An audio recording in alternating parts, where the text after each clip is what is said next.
ہم کو بریانی کا ٹیسٹ معلوم ہے، ہمیں چکن کباب کا مزہ معلوم ہے، کیونکہ ہم نے اس کو چکھا ہے۔ قسم خدا کی، جو اللہ کے ولی ہوتے ہیں وہ راتوں میں اٹھنے کا ٹیسٹ ان کو معلوم ہوتا ہے، ان کو آخری پہر میں اللہ سے عبادت کرنے، اللہ سے مانگنے، گرانے اور سجدہ کرنے کا جو مزہ اور لطف ہے ان کو معلوم ہوتا ہے کہ کیا ٹیسٹ ہوتا ہے۔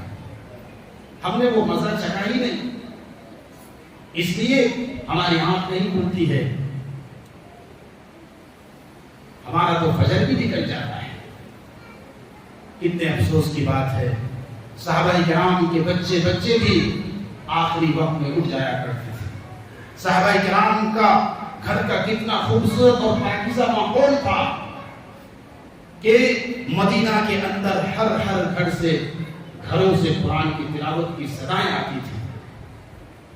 آخری پہر میں تہجد کے وقت رونے کی آواز آتی تھی، صحابہ کرام کے گھروں سے بلبلانے کی آواز آتی تھی، ایسے روتے تھے جیسے چھوٹے بچے اپنے ماں کے پاس رویا کرتے ہیں، ایسے صحابہ کرام بلک کر اپنے رب کے سامنے رویا کرتے تھے۔ آج ہمارا حال یہ ہے، ہمارے گھروں سے ٹی وی کی آواز آ رہی ہوتی ہے، قرآن یہ موبائل کے اندر گانا اور دوسرے چیز کی جو ہے آواز آتی ہے، قرآن کی آواز غائب ہو گئی، جس کی وجہ سے آج ہمارے گھروں کے اندر سے برکتیں ختم ہو گئی، اللہ کی رحمتیں نازل ہونا ختم ہو گئی۔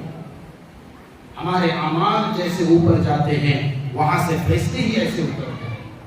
اعمال اچھے جائیں گے اوپر سے فیصلے اچھے اتریں گے، اعمال اگر برے جائیں گے تو فیصلے بھی برے آئیں گے۔